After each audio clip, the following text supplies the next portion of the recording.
Dear students, mission merit के अगले video में आपका स्वागत है, जिसके अंदर आप इंग्लिश लिटरेचर का कंप्लीट सॉल्यूशन देखेंगे जो बोर्ड के द्वारा जारी किया गया है। 2023 का मॉडल पेपर, इसका कंप्लीट सॉल्यूशन 2022 का हमने बहुत पहले करा दिया था। 2023 का सॉल्यूशन इस वीडियो के माध्यम से हम देखने वाले हैं। सभी के पास ये पीडीएफ होगा। अगर पीडीएफ नहीं है तो आप जो है डिस्क्रिप्शन बॉक्स से इस पीडीएफ को डाउनलोड कर सकते हैं और इस पूरे पैराग्राफ को एक बार जरूर पढ़ लेना है ताकि आपको आंसर समझ में आए। तो यहाँ पर जो ये क्वेश्चंस हैं, आपको इस पैसेज के अकॉर्डिंग ही जो है क्वेश्चंस पूछे गए हैं और उसके आंसर्स देने हैं। पैसेज के छोटे छोटे पार्ट है। यहाँ पे money came into existence to answer a need of mankind. तो मैनकाइंड यानी कि मनुष्य के अस्तित्व में जब आया मनी, जब मनुष्य को जो है इसकी जरूरत थी। ठीक है, इस तरह से जो है ये पूरा आगे बढ़ते जाएंगे और पूरा पैसेज पढ़ेंगे तो बहुत अच्छे तरीके से आप इसको समझ सकते हैं। बहुत सिंपल सा पैसेज, अच्छा पैसेज है और इस तरह का पैसेज पैराग्राफ आपको आपके एग्जाम में, प्री बोर्ड में, हाफ ईयरली में और फाइनल एग्जाम में देखने को मिलेगा। जितने भी पेपर हमने सॉल्व किए हैं इनमें से बहुत सारे क्वेश्चन जो है आपके हाफ ईयरली में भी आएंगे, साथ ही साथ प्री बोर्ड तो बहुत इंपॉर्टेंट है अगर आपके होते हैं, और अन्यथा आपके जो बोर्ड एग्जाम होंगे उसमें तो जरूर आते हैं। तो बड़े बढ़िया तरीके से इन सभी क्वेश्चन को कर लेना। चलिए स्टार्ट करते हैं। सबसे पहला प्रश्न जो पूछा गया है यहाँ पर उसकी बात करते हैं। इससे पहले मैं स्टार्ट कर दूं आपको एक चीज, जो मेन इंपॉर्टेंट चीज क्या है कि आपका जो हिंदी सब्जेक्ट है वो हिंदी कंप्लीट करा दिया गया है। इंग्लिश आपका सब्जेक्ट जो है केवल इंग्लिश वो भी कंप्लीट करा दिया गया है। आपका जो इसके बाद में हिस्ट्री था, जो हिस्ट्री, उसको भी हमने हिस्ट्री को भी करवा दिया है कंप्लीट। जियोग्राफी जो है आपका उसको भी हमने कंप्लीट करा दिया है। और इसके अलावा आपका बचता है पॉलिटिकल साइंस, तो पॉलिटिकल साइंस को भी हमने कंप्लीट करा दिया है। अब आप देख रहे हैं इंग्लिश लिटरेचर। ठीक है, तो इंग्लिश लिटरेचर का कंप्लीट सॉल्यूशन इस वीडियो के माध्यम से देखेंगे। तो ये सब्जेक्ट सारे सॉल्व करवा दिए गए हैं आपके लिए और इन सभी को देख लेना। 2023 के मॉडल पेपर केवल इसी चैनल पे अवेलेबल हैं। 2023 के भी अवेलेबल हैं और 2022 के भी अवेलेबल हैं। तो दोनों देख लोगे तो आपका तो आधी समस्या यहीं से समाधान हो जाएगा। 2023 का चल ही रहा है और 2022 का हमने पहले सॉल्व कर दिया था। सारे के सारे सॉल्यूशन अवेलेबल हैं। यहाँ पे पहला क्वेश्चन है, money did not come into existent until. तो यहाँ पे सीधा सीधा पूछा गया है, पैसा तब तक अस्तित्व में नहीं आया जब तक, यानी कि मनी जो है एग्जिस्टेंस में कब तक नहीं आया, अनटिल। तो यहाँ पर ऑप्शंस दिए गए हैं, माइनिंग वाज डेवलप्ड यानी कि खनन विकसित किया गया है तब तक, या फिर दूसरा यहाँ पे ऑप्शन दिया गया है civilisation reached its height of development, यानी कि जो है सभ्यता विकास की अपनी ऊंचाई पर पहुंच गई थी तब, या फिर इसमें पूछा गया है, बोला गया है civilisation had grown beyond its earlier stages, यानी सभ्यता अपने शुरुआती चरणों में आगे बढ़ रही थी तब। और यहाँ पर चौथा ऑप्शन दिया गया है civilisation had grown beyond agriculture age, यानी कि सभ्यता जो है कृषि युग से आगे बढ़ गई थी तब। तो अगर आप पैराग्राफ को पढ़ चुके हैं तो आपको एक चीज पहली लाइन पे ही देखने को मिल जाएगी कि but this need not arises until, कब तक नहीं आया था, तो उसमें पूछ रहा है कि कब तक जो है आपका नहीं आया था। ध्यान देखिए, क्वेश्चन को देखना है कि मनी डिड नॉट केम, ठीक है, डिड नॉट आ गया तो कब तक नहीं आया था। तो यही चीज यहाँ पैराग्राफ में भी आपको यही चीज बताई गई। आप देखो यहाँ पर कि ये नोट अराइज हुआ था कब तक, जब civilisation had grown beyond its जो है अर्लीस्ट स्टेजेस, यानी कि सभ्यता की विकास जो है अपनी जो है कहाँ पे चरणों में आगे बढ़ रही थी, यानी कि जो है सभ्यता अपने शुरुआती चरणों में थी तब तक जो है ये अराइज नहीं हुआ था। क्या चीज, मनी जो है अराइज नहीं हुआ था, मनी अराइज नहीं हुआ था। यही क्वेश्चन का आंसर हो जाएगा। तो हमारा क्वेश्चन का आंसर ऑप्शन देखें तो ऑप्शन में कौन सा आंसर सही हो जाएगा, civilisation had grown beyond its earlier stages, यानी कि सभ्यता जो है अपने शुरुआती चरणों में थी तब जो है, तब तक जो है money note come into existence, तब तक जो है पैसा तब तक अस्तित्व में नहीं आया था। तो यहाँ पर जो सी ऑप्शन है इसका राइट आंसर हो जाएगा। ध्यान रखना है आपको।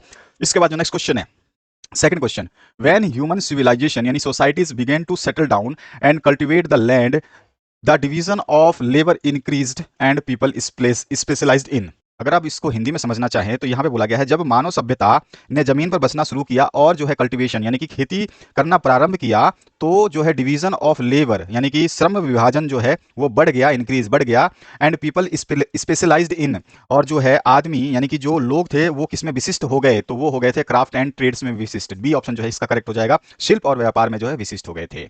इसके बाद जो नेक्स्ट क्वेश्चन है थर्ड वाला, थर्ड देखिए ध्यान से, for many years the standard money of China was तेल विच वाज, तो वो क्या थी।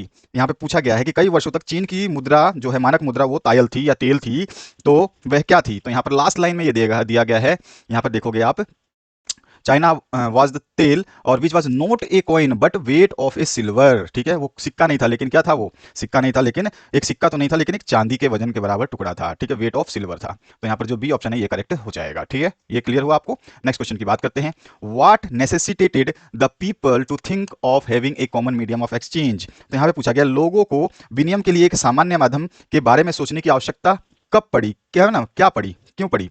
तो in exchange for their surplus the people wanted something which would give them the power to choose what they wanted from the surplus of other people, so they necessitated to think of having a common medium of exchange. यानी कि सीधे सीधे इसमें है, कुछ लोग जो चाहते थे कि उनको जो है चुनने की शक्ति जो है मिले, चुनने की स्वतंत्रता जो है मिले, और जो है लोगों के जो लोगों के पास अधिशेष था वो उनमें से चुनना चाहते थे, तो उनको चुनने के लिए जो है विनिमय के एक सामान्य माध्यम के बारे में सोचने की आवश्यकता पड़ गई। ठीक है, तो ये इसका आंसर हो जाएगा। नेक्स्ट क्वेश्चन की बात करते हैं। बहुत अच्छा पेपर है और बड़े तरीके से इसको पढ़ लेना। इसमें मैंने जो सोल्यूशन दिया है वो कहीं भी नहीं मिलेगा, मैंने पूरा सोल्यूशन आपको हिंदी में दे दिया है, यानी कि इंग्लिश का पेपर आप हिंदी में पढ़ने वाले हो। आगे चल के मैं बताने वाला हूं क्या चीज होने वाली है। यहाँ पांचवा प्रश्न पूछा गया है, why is it necessary for the government to mint coins, यानी कि सीधा सीधा बोल रहा है कि सरकार के लिए सिक्के ढालना क्यों आवश्यक हो गया। मिंट मतलब ढालना होता है। तो it is necessary for the government to mint coins because some modern communities have used coins for the pocket money and small change. तो यहाँ पर हम कह सकते हैं सरकार के लिए सिक्कों की ढलाई करना इसलिए जरूरी है क्योंकि कुछ आधुनिक समुदायों में जो है पॉकेट मनी और छोटे बदलाव के लिए सिक्के का इस्तेमाल जो है किया जाने लगा। ठीक है, तो इसलिए जो है नेसेसरी हो गया गवर्नमेंट को कोयल जो अपना सिक्का था उसको ढालना। इसके बाद जो नेक्स्ट क्वेश्चन है आपका छठा, इसमें पूछा गया, it was unlikely that A shoemaker need surplus of corn would always find that the farmer would take shoe in the exchange। ये आपको पैराग्राफ में जो है मिल जाएगा, शायद तीसरे पैराग्राफ में है आपका ये आंसर। देखो तीसरे पैराग्राफ में जब है यहाँ पर, तो यहाँ पर देखने को शायद कहीं ना कहीं आपको ये चीज मिल जाएगी, नहीं दूसरे पैराग्राफ में ही है।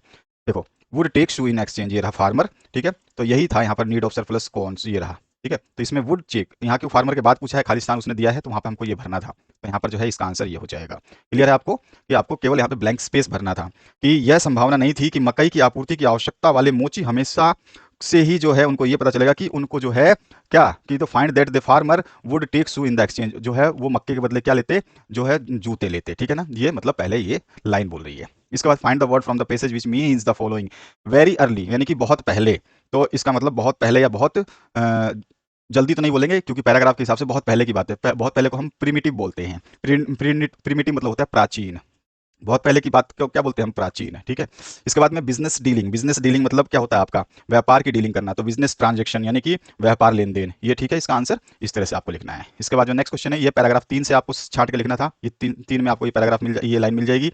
और वेरी अर्ली पैराग्राफ 1 में ढूंढोगे तो आपको प्रिमिटिव मिल जाएगा, वेरी अर्ली नहीं मिलेगा, वहाँ पे प्रिमिटिव मिलेगा, और जहाँ पर आपको बिजनेस ट्रांजेक्शन मिलेगा वहाँ पे बिजनेस डीलिंग नहीं मिलेगा। वो बोल रहा है कि ये शब्द जो है इसका समानार्थी शब्द पैराग्राफ 3 में छाटिए और वेरी अर्ली का समानार्थी शब्द जो है पैराग्राफ 1 में छाटिए।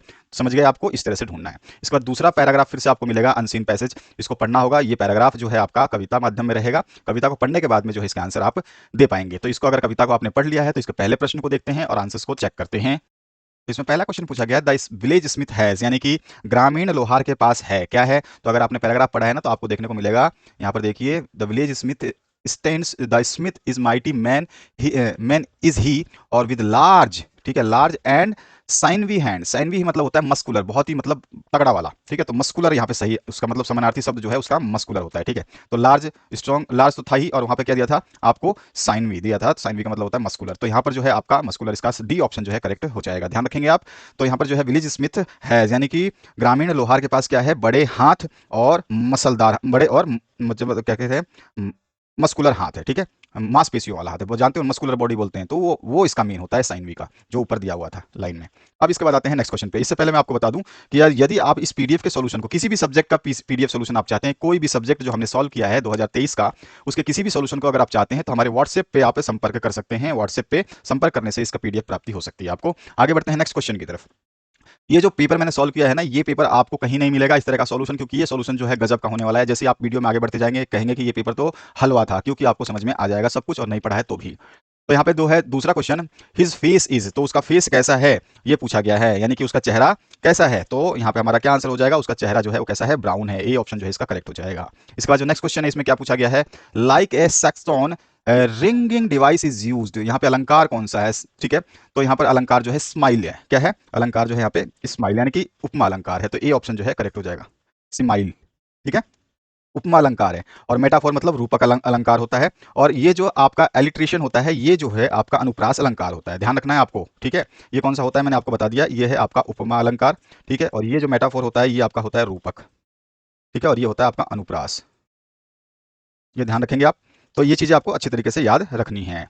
तो यहाँ पर जो है लाइक ए सेक्सटोन रिंगिंग, ये जो शब्द है इसमें कौन सा अलंकार यूज किया गया है, तो इसमें स्माइल यूज किया गया है, इसको सिमाइल बोलते हैं। ठीक है, सिमाइल जो है उपमा अलंकार। ओके, अब आते हैं हम नेक्स्ट क्वेश्चन पे। नेक्स्ट जो क्वेश्चन है इसमें पूछा क्या गया है पैराग्राफ से ही, how does the blacksmith look like, यानी कि ब्लैक स्मिथ जो है यानी कि लोहार कैसा दिखता है। तो यहाँ पर जो blacksmith has long black hair, his face has turned brow, यानी कि जो है उसका मुंह जो है वो टेढ़ा सा हो गया, लगभग टेढ़ा सा हो गया है, और जो है उसके लॉन्ग और जो है ब्लैक हेयर है। क्लियर हुआ है। लोहार के जो है लंबे और काले बाल होते हैं, यानी कि मतलब कैसा दिखता है लोहार, आपने देखा भी होगा कि लंबे और काले बाल होते हैं, ठीक है, और उसका मुंह थोड़ा सा टेढ़ा होता है कि पगड़ी उगड़ी बांध के रखता है, गमछा उमछा लपेट के रखता है, तो ये इसका आंसर हो जाएगा। नेक्स्ट जो पार्ट है, what is the source of livelihood of black Smith, तो यहाँ पे सीधा सीधा है पूछा क्या गया है कि लोहार की आजीविका का स्रोत क्या है। तो यहाँ पर the source of livelihood of blacksmith was his workshop under the spreading chestnut tree. तो यहाँ पर जो है सीधा सीधा बोला है कि जो आपका शहसूत का जो पेड़ था उसके नीचे लोहार के लिए लोहार की जो है वर्कशॉप थी, ठीक है, लोहार की जो अपनी वर्कशॉप थी। और इसके बाद जो है नेक्स्ट क्वेश्चन पूछा गया आपसे, what is the meaning of ब्रानवी, व्रानी, तो व्रानी का मतलब क्या होता है, तो व्रानी का मतलब होता है फिजिकली स्ट्रॉन्ग, यानी कि व्रानी मतलब होता है फिजिकली स्ट्रॉन्ग यानी कि शारीरिक रूप से मजबूत, ठीक है, तो ये आप लिख सकते हैं, the meaning of Brahmani is physically strong. Clear हुआ। नेक्स्ट जो क्वेश्चन है इसमें पूछा गया है, you can hear his bellows blow explain, जो बेलो वो क्या कहते हैं उसको, धधकता है ना वो, आप क्या बोलते हैं उसको, सांस लेता है जो चमड़े का, जो जिससे वो हवा मारते हैं, तो उसकी बात कर रहा है, बेलो उसका जो ब्लो होता है, तो उसको you can hear his blows bellow explain करना है, यानी कि जो है आप उसकी जो है धोकनी, किस तरह धोकनी कहते हैं बेलो उसको, है ना, धोकनी, धोकनी सुन सकते हैं, समझाना है आपको। तो यहाँ पे जो है the hardship and trails one must face in life to achieve anything is like the burning forge of life, like iron goes through fire to be beaten into the desired shape। यहाँ पे कुछ भी हासिल करने के लिए जीवन में जिन कठिनाइयों और परीक्षाओं का सामना करना पड़ता है ना, वह जीवन की जलती हुई भट्टी की तरह ही है, ठीक है ना, वो जीवन की जलती हुई भट्टी की तरह ही है। जैसे कि लोहे को जिस आकार में अगर हमें डालना है तो उसको पीट पीट करके आग से गुजारा जाता है। तो यही चीज जो है यहाँ पर आपको एक्सप्लेन करना था। क्लियर हुआ। आगे बढ़ते हैं नेक्स्ट क्वेश्चन पे, find the similar word from the, अब पोएम से आपको सिमिलर वर्ड बताना है। मस्कुलर अभी बताया था, मस्कुलर को होता है साइनवी, साइनवी बोलते हैं, मैंने आपको स्टार्टिंग में ही बता दिया था, मस्कुलर को साइनवी बोलते हैं, ठीक है। क्लियर हुआ। नेक्स्ट क्वेश्चन सेक्शन बी, तो सेक्शन बी में आपका जो है पहला क्वेश्चन है, आपको ऐसे 200 शब्दों तक में लिखने हैं, 8 नंबर का एक ऐसे आएगा, मोबाइल एडिक्शन पे या फिर role of women in society. तो देखो मोबाइल एडिक्शन पे मैंने लिख दिया है पूरा का पूरा, इसको हिंदी में भी बता दूंगा ताकि आपको समझ में आ जाए। तो यहाँ पर देखो ये मोबाइल का आपका एडिक्शन का है, इसके बारे में हम पूरा लिख रहे हैं। इसका दूसरा पैराग्राफ ये है, इसके बाद तीसरा पैराग्राफ इसका ये है, और ये खत्म हो जाएगा यहाँ पे, ठीक है। तो इसका जो है मैंने हिंदी बता दिया है ताकि आप लोगों को क्या होता है, इंग्लिश तो पढ़ लेते हो लेकिन वो याद नहीं होता है, तो क्या करोगे आप हिंदी में समझ लोगे, तो इंग्लिश बना के भी आप थोड़ा सा जो आपको समझ में आता है तो आप लिख सकते हो। अगर हिंदी में कोई चीज़ आपको याद है तो उसकी इंग्लिश आसानी से, थोड़ा सा भले ही उसमें स्पेलिंग मिस्टेक हो लेकिन आप बना सकते हो टेढ़ा मेढ़ा, तो आपका जो आंसर जब लिखते हो तो उसमें स्पेलिंग मिस्टेक्स ज्यादा नहीं देखी जाती हैं, ठीक है, बस उसका मीनिंग सही निकलना चाहिए, एक आधे अक्षर आगे पीछे हो सकते हैं। तो यहाँ पे जो है मैंने आंसर दिया हुआ है हिंदी मीडियम, मतलब हिंदी में लिख दिया मैंने पैराग्राफ को, तो आप इसको पढ़ोगे ना जब आप, तो आपको और भी ज्यादा बेहतरीन तरीके से जो पैराग्राफ मैंने ऊपर लिखा है वो ज्यादा समझ में आएगा। तो मोबाइल फोन का जो एडिक्शन है उसके बारे में बता दिया। उसके और पार्ट में हमसे पूछा था role of women in society, ठीक है, महिला की जो है सोसाइटी में, जो समाज में क्या स्थिति है उसके बारे में, तो यहाँ पर फिर से उसके बारे में मैंने कंप्लीट लिखा है, इसको भी फिर मैंने हिंदी में डिस्क्राइब किया हुआ है, ठीक है। इसका पैराग्राफ जो भी है, हर पैराग्राफ को मैंने लाइन से जो है इसको हिंदी में बता दिया है ताकि आप जब इसको पढ़ें और याद करें ना तो आपको एकदम छवि इसकी साफ सुथरी दिखाई दे, आपको बिल्कुल आसानी से समझ में आ पाए, ठीक है। तो इस तरह से ये आपका पूरा का पूरा पैराग्राफ है। आप कम ज्यादा कर सकते हो, कोई लाइन आपको नहीं लिखनी है, कम लिखनी है तो आप अपने हिसाब से इसको मॉडिफाई कर सकते हो। तो यहाँ पर जो है इसका आंसर मैंने दिया है, ये हिंदी में दे दिया है, ठीक है। हर लाइन की जो है मैंने यहाँ पे ट्रांसलेशन डाली है, तो जितना पैराग्राफ है उसके हिसाब से, एक लाइन नीचे है तो एक लाइन उसी की लाइन की आएगी, फिर पैराग्राफ अगले पैराग्राफ है तो अगले पैराग्राफ का आपको देखने को मिलेगा, ठीक है। तो ये इस तरह से पूरा हिंदी में है, इसको पढ़ लेना, पढ़ने के बाद आपको समझ में आ जाएगा कि आपको लिखना क्या था। इसके बाद जो नेक्स्ट क्वेश्चन है इसकी बात करते हैं, यू आर राधिका ऋषभ, आप राधिका या ऋषभ है, आप जो है 12th क्लास में पढ़ते हो, government senior secondary school Pratapnagar, हो सकता है कहीं का भी, जयपुर का, जोधपुर का, अजमेर का, कहीं का भी हो सकता है। प्रिपेयर ये स्पीच, आपको एक स्पीच जो है प्रिपेयर करनी है, delivered in the morning assembly, एक मॉर्निंग असेंबली में जो आपको स्पीच देनी है उसका जो है आपको डिलीवरी देनी है, तो उसका जो स्पीच के वर्ड्स होने चाहिए वो लगभग 150 से 200 वर्ड होने चाहिए, ठीक है। और जो है आपको डिलीवर किस पे करना है, prepare speech to deliver in the morning assembly in about कितने 200 वर्ड्स, और किसके ऊपर है, importance of yoga in students life. 8 नंबर इसमें भी मिलेंगे आपको, ध्यान रखना है, नंबरों की बहुत इंपॉर्टेंट चीज होती है, बड़े क्वेश्चंस को बड़े क्वेश्चंस के हिसाब से करने। 8 नंबर का जो पैराग्राफ था मैंने सारा यहाँ पे हिंदी में लिखा है ताकि आपको समझ में आ पाए। मैंने बताया था कि आपको जो सोल्यूशन मिलेंगे ऐसा मिलेगा जैसे कि आप हिंदी पढ़ रहे हो।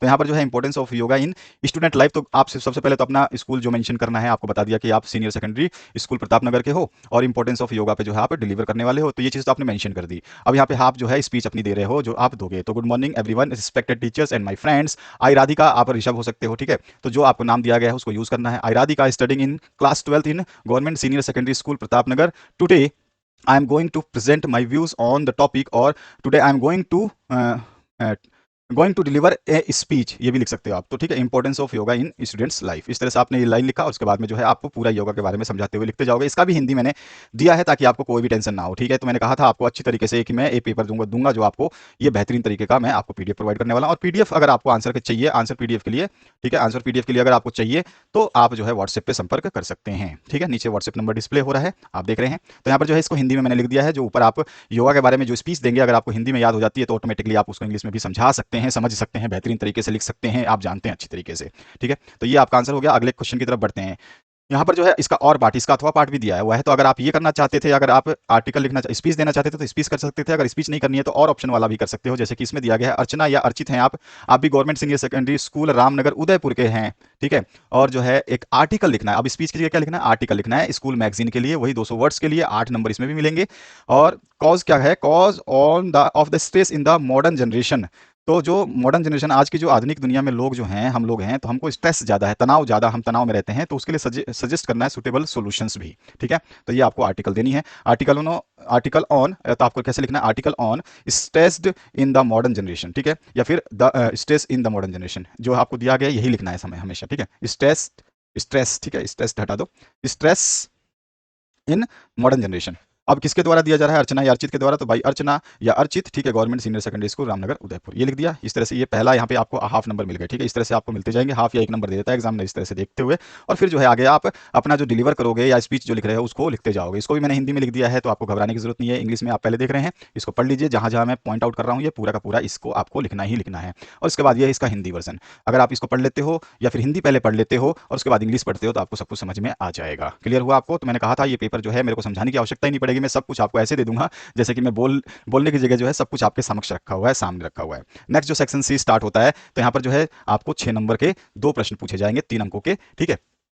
तो कोई भी 3 जो है इसमें से टर्म को आपको डिफाइन करना है, यानी कि एक-एक टर्म जो है आपका 2-2 नंबर का है, ये 2 नंबर का, ये भी 2 नंबर का, ये भी 2 नंबर का और ये भी 2 नंबर का, ठीक है। अब ये 2 नंबर के केवल 3 करने हैं, यानी कि 3 करोगे 2 नंबर के तो आपको 6 नंबर मिलेंगे, समझ गए। इसमें चारों में से कोई 3 आपको मर्जी से, आपकी मर्जी से करने हैं। मैंने यहाँ पे चारों किए हुए हैं, ठीक है, और चारों को हिंदी में लिखा हुआ है। पहली बात तो आपको ज़्यादा समझने के लिए हिंदी की आवश्यकता ज़्यादा पड़ेगी, इसलिए सब कुछ हिंदी में आपके लिए कर दिया गया है। और इस वीडियो को ज़्यादा से ज़्यादा आपको शेयर करना है ताकि ये सोल्यूशन जो है सभी लोगों को आसानी से समझ में आ पाए।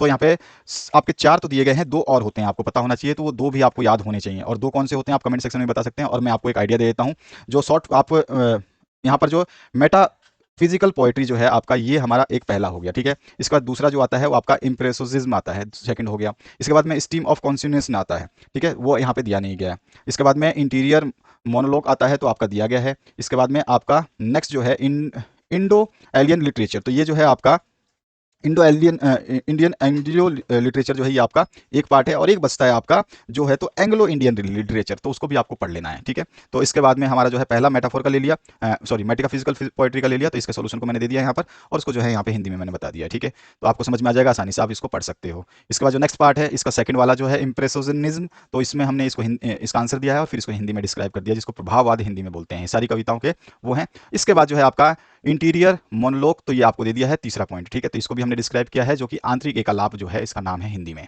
ठीक है। और इसके बाद जो नेक्स्ट पार्ट है इसमें आपसे जो है इंडो एलियन लिटरेचर जो है पूछा गया है, एंग्लियन जो है आपका इसके बारे में, तो यहाँ पर जो है इसको भी दे दिया है हमने, भारतीय आंग्ल साहित्य। तो यहाँ पर जो नेक्स्ट पार्ट है उसकी बात करते हैं, तो सब कुछ आपको यहाँ से क्लियर हो जाएगा। रीड द फॉलोइंग पैराग्राफ या पैसेज और आंसर करने हैं क्वेश्चंस को। यहाँ पर पहला जो 6 क्वेश्चन पूछा गया, इस पैराग्राफ को आप पढ़ लेना। इसमें 6 क्वेश्चन पूछा गया, what are the 2 contrary morals in the Bhagavad Gita. यहाँ पूछा गया है भगवत गीता में जो है आपका 2 विपरीत नैतिकताएं क्या है, मोरल्स जो है, विपरीत मोरल क्या है, मतलब विपरीत सोच क्या है, इसमें आपको बताना है भगवत गीता में क्या है ऐसा।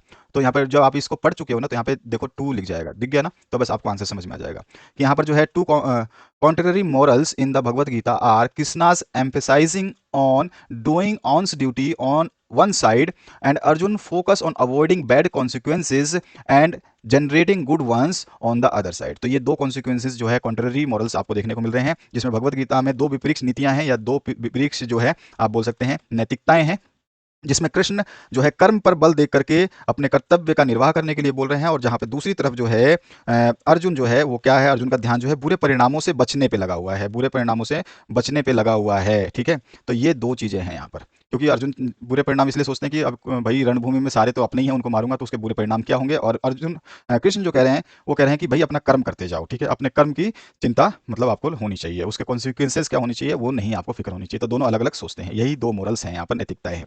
इसका जो 7वां प्रश्न पूछा गया है, when did this debate between Krishna and Arjun take place. तो कृष्ण और अर्जुन के मध्य यह बहस कब हुई, तो जब आप देखोगे तो the debate occurs on the eve of the great war Mahabharata. तो यहाँ पे जो यह बहस महान युद्ध जो है महाभारत की पूर्व संध्या पर हुई थी, ग्रेट ईव पे, पूर्व संध्या पे हुई थी। यहाँ पे लिखा भी है, यहाँ पे अगर आप पढ़ोगे इसमें सब कुछ लिखा हुआ है, the debate occurs on the great eve, ठीक है, ऑफ द ग्रेट वार, ठीक है। तो ग्रेट वार किस कौन सा था, महाभारत। उसके बाद जो है हु इज अर्जुना, तो अर्जुना कौन है, तो यहाँ पे आप नीचे से देख करके लिख सकते हो।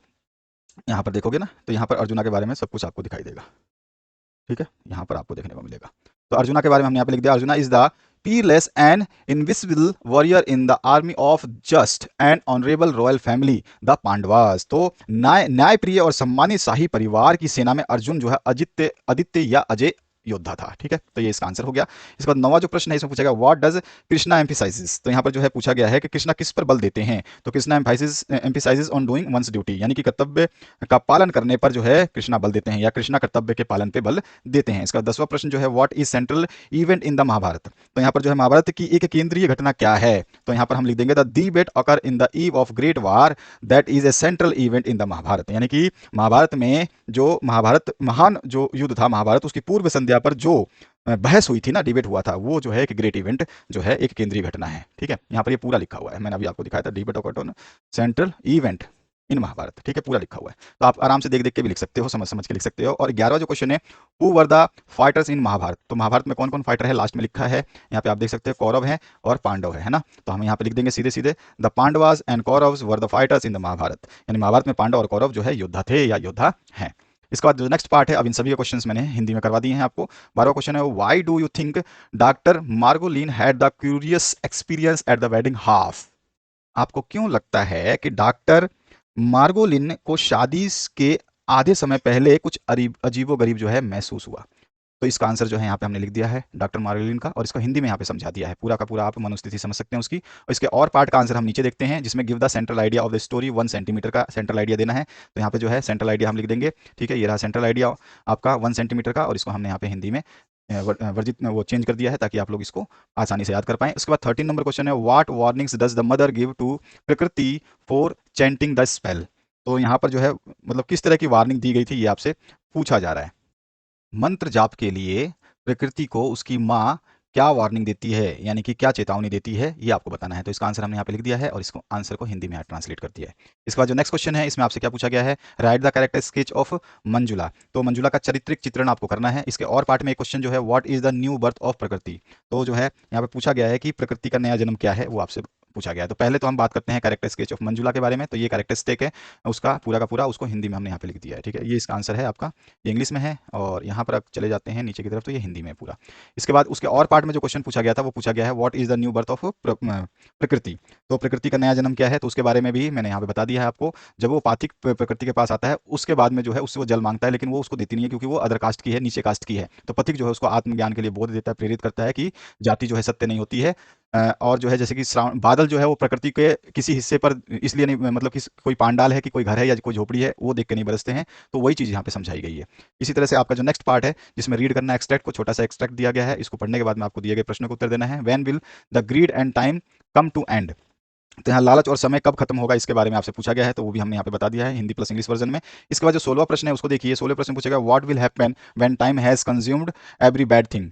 तो क्या होगा जब समय हर बुरी चीज को खा जाएगा। तो यहाँ पर भी उसका आंसर हमने लिख दिया है, क्योंकि 1.5 नंबर का क्वेश्चन है उसके हिसाब से हम बात कर रहे हैं। 1 नंबर का क्वेश्चन है वो पैराग्राफ के क्वेश्चन जो है छोटे ही होते हैं। इसके बाद जो नेक्स्ट क्वेश्चन है एक्सप्लेन द मीनिंग ऑफ एंटोम्बेड। एंटोम्बेड का मतलब होता है मतलब ब्रूड या हिड, यानी कि छिपा देना, दबा देना, दफन कर देना, ठीक है। इसके बाद जो नेक्स्ट क्वेश्चन है what is the theme of the above extract. तो जो आपको दिया गया एक्सट्रैक्ट है उपयुक्त का मतलब क्या विषय है, थीम क्या है, ये आपको बताना है। तो यहाँ पर जो है इसकी थीम लिख दी है हमने। इसके बाद जो नेक्स्ट पार्ट है इसमें क्या पूछा है आपसे what is the meaning of eternity. तो एटर्निटी का मीन होता है अंतहीन या अनंत, इन्फिनिटी भी, एंडलेस भी इसको बोलते हैं। इसके और पार्ट में जो है आपको फिर से एक कविता दी गई है। इस कविता के आधार पर आपको प्रश्न देना है, या तो आपको ये वाला पार्ट करना था या फिर आपको ये वाला पार्ट करना है। जब और ऑप्शन आए तो या तो ऊपर वाला कर लीजिए या नीचे वाला कर लीजिए। तो यहाँ पे व्हाट ब्रिंग्स पीस, तो यहाँ पे आप आंसर आसानी से देख सकते हैं कि शांति जो है क्या लाती है। तो इसका आंसर भी हमने पैराग्राफ से ही दे दिया है, शांति क्या लाती है। इसके बाद जो नेक्स्ट क्वेश्चन है how does cruelty spread in the society, यानी कि समाज में क्रूरता कैसे फैलती है ये आपको बताना है। तो इसका भी आंसर हमने पैराग्राफ से दे दिया है। हिंदी इंग्लिश वर्जन में दोनों का सोल्यूशन दे रहा हूं ताकि आप लोगों को आसानी समझ में आ पाए। इसके बाद जो नेक्स्ट क्वेश्चन है, what is the device use in cruelty. तो आपसे पूछा गया है यहाँ पर जो आपका क्यूरेलिटी है यानी कि क्रूरता में क्या कौन सा अलंकार उपयुक्त हुआ है। तो यहाँ पर जो है आपका the device used in cruelty is personification, ठीक है, तो परसोनिफिकेशन इसमें यूज हुआ है। नेक्स्ट जो है आपका मानवीय अलंकार इसको बोला जाता है। नेक्स्ट जो क्वेश्चन है इसमें पूछा गया what is the effect of cruelty. तो यहाँ पर जो पूछा गया आपसे सीधा सीधा कि जो आपका क्रूरता है उसका क्या असर होता है, तो यहाँ पे इसका आंसर हमने दे दिया है। इसके बाद जो नेक्स्ट पार्ट है उसकी बात करते हैं, who is the poet of the above extract. तो इसके जो है कविता के कवि कौन है, तो विलियम ब्लैक हैं, तो ये आपका आंसर हो गया। इसके बाद जो नेक्स्ट क्वेश्चन है what does his refer into the last line of the extract. तो लास्ट लाइन इसमें दिया गया है, यहाँ पे हिज क्या है ये आपको बताना है। यहाँ पर ये हिज बताया गया है, ये हिज क्या है, तो यहाँ पर हम आंसर लिख देंगे हिज जो है वो क्रुएलिटी है, ठीक है ना। इसके बाद जो नेक्स्ट क्वेश्चन है आपका, यहाँ पूछा गया है what is the contrast between the liveliness of swans and human life. तो यहाँ सीधा सीधा आपसे पूछा गया है कि जो कविता आपका जो जो मनुष्य है और स्वान है इनके लाइफनेस में क्या भिन्नता है, यानी कि उनके जीवन में क्या अंतर है ये आपको बताना है। तो यहाँ पर जो है पैसेज में पैराग्राफ के अकॉर्डिंग नहीं है, ये क्वेश्चन आपको डायरेक्ट बुक से दिया गया है, तो उसके अकॉर्डिंग हमने यहाँ पे आंसर दे दिया है। इसके बाद इसके और पार्ट में एक क्वेश्चन पूछा गया है, या तो ऊपर वाला करते हैं या नीचे वाला, what is a vision in a dream in the poem Kubla Khan. तो यहाँ पे कविता कुबला खान में जो है सपने में एक दृष्टि क्या है या एक विजन क्या है ये आपको बताना है। तो इसको भी हमने यहाँ पे कर दिया है इसका आंसर। इसके बाद जो नेक्स्ट क्वेश्चन है इसकी बात करते हैं, तो यहाँ पर जो है आपका इसको हिंदी में यहाँ पे लिख दिया है हमने। इसके बाद नेक्स्ट जो क्वेश्चन है, how does Blake equalise God और मैन। तो गॉड एंड मैन को जो है ब्लैक ने कैसे इक्वलाइज किया है, समान बताया है, ये आपको बताना है। तो यहाँ पर जो है इसका आंसर हमने दे दिया है। इसके और पार्ट का जो क्वेश्चन है उसका आंसर हम देखेंगे, how does Milton take inspiration from Shakespeare's writing. तो जो है यहाँ पे पूछा गया शेक्सपियर के लेखन से जो है मिल्टन किस प्रकार प्रेरणा लेता है। तो इस क्वेश्चन को हम नीचे करते हैं, ये हिंदी है इसका। और इसका और पार्ट जो अभी मैंने बताया शेक्सपियर्स के राइटिंग से या लेखन से जो है मिल्टन को क्या प्रेरणा मिलती है, कैसे प्रेरणा लेता है, तो वो आंसर आपका यहाँ पर है मिल्टन वाला, ठीक है। इसका आंसर जो है आपको हिंदी में यहाँ पे मिल जाएगा। इसके बाद आते हैं नेक्स्ट क्वेश्चन पे जिसमें आपका 22वां प्रश्न है, write the cause in detail about the hermit to be called hero in a tiger of Malgudi for Malgudi. तो यहाँ पे टाइगर एक फॉर मालगुडी में किस पात्र के जो यहाँ पर जो है सीधा सीधा पूछ रहा है कि जो आपका हर्मिट है उसको हीरो क्यों कहा गया है, ये आपको डिटेल में बताना है। और साथ ही साथ दूसरा जो इसके और पार्ट में पूछा गया, describe the end of the tigers family, tigers family के अंत के बारे में आपको बताना है। तो दोनों क्वेश्चन देख लेते हैं। पहला क्वेश्चन जो है उसका आंसर यहाँ से आप देख लेंगे, और इसका जो हिंदी वर्जन है वो मैंने नीचे दे दिया है ताकि आपको ये पूरी की पूरी राइटिंग और जो है कहानी समझ में आ पाए, साथ ही साथ इसके क्वेश्चन के आंसर आपको हमेशा याद रह जाए। इसके और पार्ट वाला जो क्वेश्चन है जिसमें पूछा गया describe the end of the tigers family, तो इसका भी आंसर हमने यहाँ पे दे दिया है। इसका आंसर आप यहाँ से नोट करेंगे, कैसे उसका अंत हुआ था, ये चीज़ हमें बतानी थी। तो ये पूरा का पूरा फिर से हमने हिंदी में समझा दिया है कि क्या हुआ था, कैसे जो है उसका अंत हुआ था। इसके बाद जो 23वां प्रश्न जो अंतिम प्रश्न रहेगा जिसमें पूछा गया है, कैरेक्टर आपको विच कैरेक्टर जो है आपको लगा कि फॉल और अप हुआ है टाइगर फॉर मालगुडी में। तो आपको किसका कैरेक्टर ऐसा लगता है जिसका पात्र का पतन भी हुआ है और उत्थान भी हुआ है, तो आपको बताना है। और दूसरा इसके और पार्ट में पूछा गया है, if your brood on your improvements rather than your shortcomings you will be happier, who said this and why. ये आपका क्वेश्चन जो है ये टाइगर फॉर मालगुडी से ही है। तो यदि आप अपनी कमियों के बजाय अपने सुधारों पर विचार करते हैं तो आप अधिक खुश रहेंगे। ये कौन और किससे क्यों बोलता है ये आपको बताना है। तो यहाँ पर जो है इसका आंसर भी मैंने दे दिया है, फॉल अपराइट वाला। और यहाँ पर जो है आपका नेक्स्ट पार्ट जो है यहाँ पर खत्म हो जाएगा ये, ठीक है। तो ये आपका सोल्यूशन देख लिया आपने, और इसका हिंदी वर्जन जो है यहाँ पर है, पूरा हिंदी में सोल्यूशन भी दिया गया है। तो मैंने जैसे आपको बताया कि अगर आपको पीडीएफ चाहिए तो आप व्हाट्सएप पे संपर्क कर सकते हैं। पीडीएफ के लिए आप पीडीएफ फाइल जो भी आपको जिस भी सब्जेक्ट का आपको किसी भी सब्जेक्ट का पीडीएफ फाइल चाहिए तो आप व्हाट्सएप पे संपर्क कर सकते हैं। इसके और पार्ट की बात करें तो और पार्ट में है जो आपको वही बात मैंने बोला, if your brood on your improvements rather than your shortcomings you will be happier. तो मतलब आप यदि आप अपनी कमियों के बजाय अपने सुधारों पर विचार करते हैं तो आप जो है अधिक खुश रहेंगे। ये जो है किसने कहा और क्यों कहा, ठीक है ना। तो ये आपको बताना है, तो इसका आंसर भी मैंने यहाँ पे दे दिया है, ठीक है। क्लियर हुआ। तो आपको आसानी से कुछ क्वेश्चंस तो ऐसे हैं जिनको 6 नंबर का 7 नंबर का होना चाहिए वो 4 नंबर में दे दिए, और 4 नंबर में कुछ क्वेश्चंस ऐसे हैं जिसको 6 नंबर या 7 नंबर का होना चाहिए था वो 4 नंबर में दे दिया। तो एक दो क्वेश्चंस आगे पीछे किए गए हैं और उसका कोई मैटर नहीं है, आप क्वेश्चंस को छोटा भी करके लिख सकते हो। मैंने यहाँ पे डिटेल में आंसर दिया है। ये इसका हिंदी वर्जन है, और ये आपका मिशन मेरिट का ये इंग्लिश लिटरेचर का वीडियो जो है समाप्त हुआ। और शेयर करना बिल्कुल ना भूलें, अपने दोस्तों के साथ जरूर शेयर कर दें, अपने स्कूल फ्रेंड के साथ, अपने ग्रुप में। Thank you very much. और प्लेलिस्ट आपके सामने आ रही है, इसमें सारे सॉल्यूशंस अवेलेबल हैं।